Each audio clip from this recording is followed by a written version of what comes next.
लोगों को सूचना मिली कि भरत जी पैदल पैदल आए हैं। पूरी सभा दुखी हो गई। कौशल्या मैया दौड़ कर गई। जाकर मां ने भरत जी के पांव के छालों को देखा, अपने आंचल से मां उसको सहलाने लगी। कौशल्या मैया बोली, क्यों पैदल आए? छाले निकल गए ना, बहुत पीड़ा हो रही होगी ना। भरत जी बोले, मां पांव के छाले तो आप देख रही हो, जो छाले मेरे हृदय पर निकले हैं मां, वो मेरे रघुनाथ जी को छोड़कर किसी को दिखाई भी नहीं दे सकता है। और यहां जो पीड़ा है, इस पीड़ा के आगे इस पीड़ा का कोई मोल नहीं है मैया। और आप दर्शन करिए, उसी परिस्थिति में भरत जी विश्राम नहीं किए। खबर लीन है सब लोग नहाए। भरत जी अयोध्या के एक एक प्रजा की जाकर सूचना लिए। एक प्रसंग क्या कहता है, जो आगे रहता है ना, जो मुखिया होता है, मुखिया को तो बीमार भी पड़ने का अधिकार नहीं है। मुखिया बीमार पड़ गया तो पूरा परिवार समाप्त हो जाएगा। भरत जी उसी स्थिति में सबकी सूचना लिए। पता चला सब लोग नहा लिए हैं, क्योंकि सब लोग गाड़ी से आए थे तो पहले पहुंच गए थे। भरत जी गुरुदेव भगवान से आज्ञा लेकर जाकर त्रिवेणी जी में स्नान करते हैं। पिताजी के लिए जो व्यवहार था पूर्ण किया तीर्थ में। और उसके बाद थोड़े एकांत में भरत जी चले गए संगम पर। आप लोग तीर्थराज प्रयाग गए हैं? बोलिए, नहीं गए हैं? अच्छा गए हैं, अच्छा ठीक है। तो जहां त्रिवेणी संगम है वहां पर भरत जी तनिक एकांत में चले गए और तीर्थराज प्रयाग के सामने खड़े होकर भरत जी कहते हैं, मैंने आपके विषय में कुछ सुना है। तीर्थराज प्रयाग ने पूछा, क्या सुना है? भरत जी कहते हैं, मैंने सुना है आप सकल काम प्रद तीरथ राम। आप मनुष्य के जीवन की समस्त कामनाओं को पूर्ण करने की शक्ति रखते हैं। कौन कौन? तीर्थराज प्रयाग, सकल काम प्रद तीरथ राव। ऐसा मैंने आपके विषय में सुना है। ये तो आपका परिचय है। अब मैं आपको अपना परिचय देता हूं। तीर्थराज प्रयाग जी, मैं जिस घर से आ रहा हूं, मेरे घर में मांगने का नियम नहीं है, मेरे घर में देने का नियम है। हम क्षत्रिय हैं। क्षत्रिय का धर्म दान देना होता है, मांगना नहीं होता है। परंतु आपको एक बात बताऊं, जीवन में जब विपत्ति का क्षण आता है ना, तो मनुष्य किसी भी प्रकार का कुकर्म करने को तैयार हो जाता है। आरत काह न करई कुकर्म। मैं उसी आर्त भाव से आपके सन्मुख आया हूं आज, अपने धर्म का त्याग करके। और ये भरत तीर्थराज प्रयाग से भीख मांगने के लिए आया है। मैं आपसे भीख मांगने आया हूं। मैं जो मांगूंगा आप मुझे देंगे? तीर्थराज प्रयाग बोले, भरत जी मेरे भंडार में चारों पदार्थ है, धर्म अर्थ काम मोक्ष। आप जो मांगिएगा मैं आपको वही दे दूंगा। मांगिए, क्या चाहिए आपको? तीर्थराज प्रयाग जी क्या बोले, क्या क्या है मेरे पास? धर्म अर्थ काम मोक्ष। और याद रखिएगा, राजन हो चाहे आप, हम धरती के किसी भी कोने में किसी से भी कुछ भी मांगेंगे तो इन्हीं चारों में से कोई ना कोई एक मांगेंगे। या तो धर्म मांगेंगे, नहीं तो अर्थ, नहीं तो काम, नहीं तो मोक्ष। प्रयाग बोले, मेरे पास ये चारों है, आप जो मांगिएगा भरत जी मैं दूंगा। मांगिए, क्या चाहिए? भरत जी बोले, पहले ये सुन लीजिए मुझे क्या नहीं चाहिए। अर्थ नहीं चाहिए मुझे। कैकेयी ने मेरे लिए अर्थ मांगा, मेरे घर में अनर्थ हो गया है। इसी अर्थ ने अनर्थ कर दिया। देखिए, अर्थ बहुत आवश्यक है।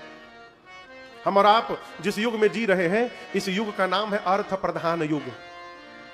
लेकिन अर्थ भी एक सीमा में होनी चाहिए। सीमा से अधिक अर्थ हो जाए तो वही अर्थ परिवार में अनर्थ कर देता है। भरत जी बोले, मैं अर्थ लेने नहीं आया हूं। धर्म, मेरे जीवन का एक ही धर्म है कि अंतिम श्वास तक भरत को भैया राम की आज्ञा का पालन करना है। इसके अलावा मैं दूसरा कोई धर्म जानता भी नहीं हूं। मैं धर्म लेने नहीं आया हूं। कामना, कैकेयी ने कामना किया कि उसका बेटा राजा बनेगा, अब वो बेटा आज भिखारी बन के खड़ा हुआ है, एक कामना के कारण। मैं काम लेने नहीं आया हूं। और रही बात मोक्ष की, तो मैं सगुण उपासक हूं।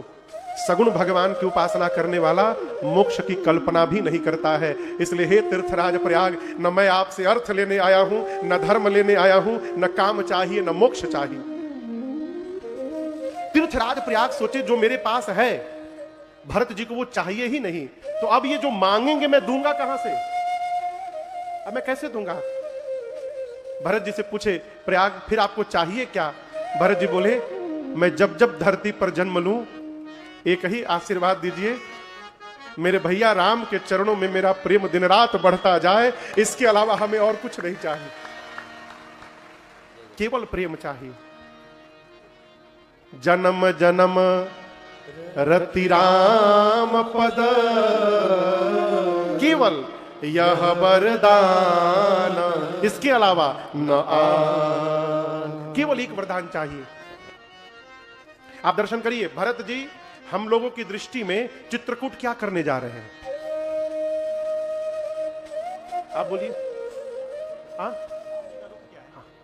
नहीं, सामान्य सामान्य परिवेश में वो तो राम जी का रुख जानते हैं बाबू, उनको तो विश्वास है आपन जान न त्याग यहीं वही रघुवीर भरोस। वो तो राम जी का रुख जानते हैं कि भैया मेरे में दोष नहीं देखेंगे। सामान्य दृष्टिकोण से भरत जी राम जी को मनाने जा रहे हैं, वापस बुलाने जा रहे हैं। मोहि अनुचर कर केतिक बात। भरत जी ये भी जानते हैं कि तीर्थराज प्रयाग से जो मांगा जाएगा वो प्राप्त हो जाएगा, ये भी जानते हैं। तो भरत जी चाहते तो ये भी बोल सकते थे कि हे तीर्थराज प्रयाग आप आशीर्वाद दीजिए ना, मैं भैया को बुलाने जा रहा हूं, अब भैया मेरी बात मानकर अयोध्या वापस लौट आवे। मांग सकते थे ना, नहीं मांगे, नहीं मांगे। क्यों? मर्यादा कहती है छोटे को कोई ऐसा कर्म नहीं करना चाहिए जिससे बड़ा विवश हो जाए। भरत जी जानते हैं कि जीवन में कहीं भी कुछ मांगने योग्य है तो केवल और केवल अपने प्रभु के चरणों में प्रीत मांगना चाहिए, इसके अलावा कुछ नहीं मांगना चाहिए। इसलिए कहा कि मेरे भैया के चरणों में मेरा प्रेम जन्म जन्मांतर बढ़ता जाए, बना रहे नहीं, बना रहे नहीं, बढ़ता जाए। चाटक रतन घटे घट जाए, बढ़े प्रेम सब भांति भला है। मेरा प्रेम दिन रात बढ़ता जाए। इसके आगे वाली बात और अद्भुत है। भरत जी कहते हैं मैं भैया को तो प्रेम करूं, लेकिन उनको पता न चल पाए कि मैं उनको प्रेम करता हूं। शंभू भैया कहते हैं मैं उनको प्रेम करूं, लेकिन उनको न पता चले कि मैं प्रेम करता हूं। तीर्थराज प्रयाग पूछे वो क्या जाने? भरत जी बोले वो जाना ही राम कुटिल करि मोहे, जाना ही राम कुटिल करि मोहे, लोग कहे गुर साहिब द्रोही, लोग कहे गुर साहिब द्रोही। सीतारामा चरण रति मोरे, सीतारामा चरण रति मोरे, अनुदीन बढ़ाऊं अनुग्रह तोरे, अनुदीन बढ़ाऊं अनुग्रह तोरे। तात बचत तुम सब विधि सागो, तात भरत तुम सब विधि सागो, राम चरण अनुराग अगाधो, राम चरण अनुराग अगाधो, राम चरण अनुराग अगाधो। भरत जी बोले भैया मुझे कुटिल समझे, लोग गुरु और स्वामी का द्रोही समझे, उसके बाद भी आप आशीर्वाद दीजिए मेरे भैया राम और सीता जी के चरणों में मेरा प्रेम दिन रात अनुराग बढ़ता जाए, इसके अलावा हमें कुछ नहीं चाहिए। ये जीवन में भगवत प्रेम ही हमको प्रतिष्ठा प्रदान करेगी। इसलिए भगवान से सामान न मांगिए, सामान तो जितना भाग्य में लिखा है मिलबे करेगा, आज नहीं मिलेगा कल मिलेगा, लेकिन मिलेगा जरूर। इसलिए भगवान से जगत का सामान न मांगिए, मांगना है तो भगवान से भगवान को ही मांग लीजिए। राम को मांग ले मेरे प्यारे, हम लोग राम जी से मांगते हैं, राम जी से नहीं मांगना है, राम जी को मांगना है। राम को मांग ले मेरे प्यारे, उम्र भर का सहारा मिलेगा। राम को मांग ले मेरे प्यारे, उम्र भर का सहारा मिलेगा। राम को मांग ले मेरे प्यारे, उम्र भर का सहारा मिलेगा। राम को मांग ले मेरे प्यारे, उम्र भर का सहारा मिलेगा। सिर्फ इनके शरण में ही सबको, सिर्फ इनके शरण में ही सबको जिंदगी भर गुजारा मिलेगा। सिर्फ इनके शरण में ही सबको जिंदगी भर गुजारा मिलेगा। राम को मांग ले मेरे प्यारे, उम्र भर का सहारा मिलेगा।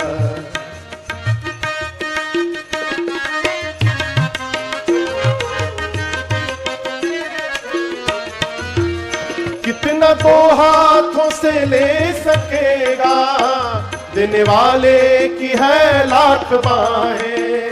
कितना दो हाथों से ले सकेगा, देने वाले की है लाख बाहें। इनका दामन पकड़ कर तो देखो, इनका दामन पकड़ कर तो देखो, खुशनुमा सा नजारा मिलेगा।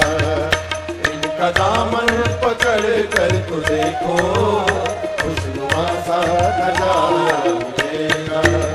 राम को मांग ले मेरे प्यारे, उम्र भर का सहारा मिलेगा।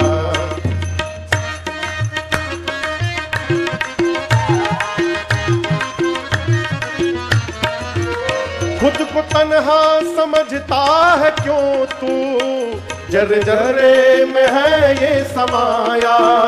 खुद को तन्हा समझता है क्यों तू, जर्रे जर्रे में है ये समाया। दुख में आवाज दे कर तो देखो, दुख में आवाज दे कर तो देखो, कौशला का दुलारा मिलेगा। दुख में आवाज दे कर तो देखो, कौशला का दुलारा मिलेगा। राम को मांग ले मेरे प्यारे, उम्र भर का सहारा मिलेगा। उम्र भर का सहारा मिलेगा, उम्र भर का सहारा मिलेगा। सिर्फ इनके शरण में सबको जिंदगी भर गुजारा मिलेगा। भरत जी की बात सुनकर त्रिवेणी जी के मध्य से सरस्वती मैया बोल पड़ी, भरत जी तात भरत तुम सब विधि साधु। आप सब प्रकार से साधु हैं भरत जी, आप व्यर्थ में अपने मन में ग्लानि कर रहे हैं। राम जी जितना आपको प्रेम करते हैं उतना किसी को नहीं करते हैं। भरत जी प्रसन्न हुए, पूरे समाज के साथ उस दिन रात्रि में तीर्थराज प्रयाग में भरद्वाज जी के आश्रम में विश्राम करते हैं। आपको बताऊं, भरद्वाज जी सोचे कि चक्रवर्ती राजा के बेटे मेरे आश्रम में आए हैं, राजघराने के हैं ये लोग, इनके लायक आश्रम में व्यवस्था नहीं है, तो अपने तप बल से रिद्धि सिद्धि को प्रेरित करके और जो ऐश्वर्य देवलोक में दुर्लभ है वो ऐश्वर्य भरद्वाज जी के आश्रम में आ गया।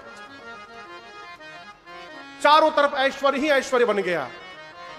भरत जी ने अयोध्या की प्रजा को सावधान किया, ये ऐश्वर्य देखकर कहीं राम जी न विस्मृत हो जाए। गोस्वामी जी कहते एक पक्षी है चकवा, चकवा और चकई, आप लोग नाम सुने हैं? चकवा और चकई को एक पिंजड़े में बंद करके रख दीजिए भैया एक कमरे में, और उस रूम में एक सीसीटीवी लगाकर दूसरे रूम में बैठकर टीवी पर देखिए।